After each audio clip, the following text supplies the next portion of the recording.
That day, the water got into my house Friday afternoon, but it only got about an inch or two, probably 2 inches. And apparently my house was really unlevel because it started in my living room on one end and just slowly crept across my house. But it never made it to the other end of my house. The water went down. But then we had more rain Saturday, and the water really started coming up, and then I was really in jeopardy because at that point it's almost a foot in my house at this point. I mean, it's several inches, and now I'm worried about my electricity because my electricity was on the whole time. So I called my brother and I'm like, what do I do about the electricity? He said, find a broomstick that's not wet. But I did, I found one. So I put a big trash bag over it. I got in one of my kayaks, paddled around the back of my house, and I put it underneath the eave of my house and pulled off the bag and hit the breaker and got it on the first try. So we were able to save the lawnmower. And then they picked everything else up in my house except for my refrigerator. So my freezer, washer, stove, all that was picked up. But I was out of my house for until right before Christmas. That's when I was finally could get back into my house, and by no means is everything done. You know, I had a kitchen at that point, a working kitchen, and a bathtub and a toilet and a bed in my bedroom. And that's the only thing that was done. So a week and a half after the flood, I had already, immediately I started calling to find somebody to lift my house higher because I know it'll happen again, you know.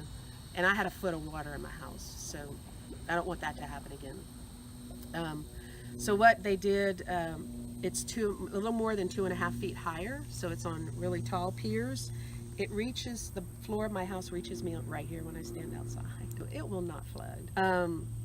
And that was done a week and a half after the flood because I didn't want to fool with it. And it was like, $9,000 to do that, but that is so worth the peace of mind that you get. And I had no flood insurance, so I've done everything myself, as far as fixing the house goes. I had a lot of friends who came, I think like 40 people showed up to help me clean out my house in one day. And we pretty much got everything out in that one day. Everything. Brought it. Immediately I called for storage units, and there were 2 small storage units near my house, which was great. So moved stuff in there, moved stuff at my mom's, moved stuff at my sister's, moved stuff at friends' houses all over. I don't even know where my stuff is today. Now I finished my bedroom. I don't have trim work up. I did a lot of improvements to my house, but when they lifted it, it's unfortunate that my house was added onto, so made a little crack in the floor, like an inch crack across my house. So that meant more work, and then I found where there was issues under the house that we didn't know about, so I had to do a lot of work. I have not paddled on my own once since this happened. Yeah. Normally I would go out to Lake Martin after work and relax. I haven't been able to do that because it's always there. I have to do this and this and this and this and this on my house. I have to do it. So it's still stressful. And I'll tell you this, is I ran into somebody from that their house was flooded in Katrina, and they said they put boxes upstairs in one of their kids' are gone, they're grown, but one of the bedrooms, and just last month, they started going through the boxes. This is how stressful this stuff is for people. And what kills me is I am very capable. I can do anything. I can take care of myself.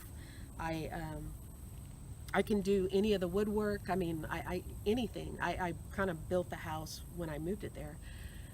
But I think about all the people who can't, the elderly people who can't do that, how hard it is on them. And if they don't have flood insurance or somebody to do it for them, what are they doing? And all the kids who went through that. I have a friend who has a daycare, and she said that after the flood, when it started raining one day, the kids started freaking out and telling her, put sandbags, and this is daycare, like little kids, pre-K, saying, put sandbags, the water's going to come in, the water's going to come in. And she said the kid was freaking out, so think about the children, and the elderly, or anybody who's incapacitated in any way. It's horrible. It's very stressful. And I can tell you what it's like in those first few months after.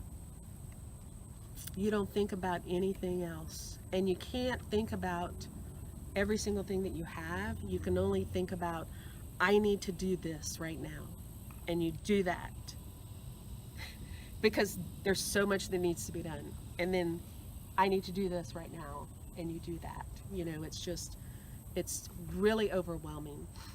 And one of the things recently, about a couple of months ago, my mother says, and she does this often, so what do you have left? And it's a legitimate question. And I said, for me, when somebody asks me that, my stress level goes up to here. And I said, I don't want to think about what I have left. It's too much. It's way too much to think about. I said, so you can ask me how is it going, or something like that, or how's your house coming along. Anything like that is good, but not how much do you have left. Because you think about, oh my gosh, I have so much left. It's too much. I can't think like that. One of the issues is there was a deluge of rain, but then you also look where I live out by Youngsville. There are so many new developments out there, for neighborhood developments. And what they do is they lift the land up. They add dirt, more dirt, more dirt, more dirt, and then they build the house. Well, where they built that house, that used to hold a lot of water. But it doesn't anymore because now it's higher. So all of us that have been living there for a very long time, it's like they keep getting higher. These fields, what used to be fields, keeps getting higher, and we keep getting lower. So we're going to flood.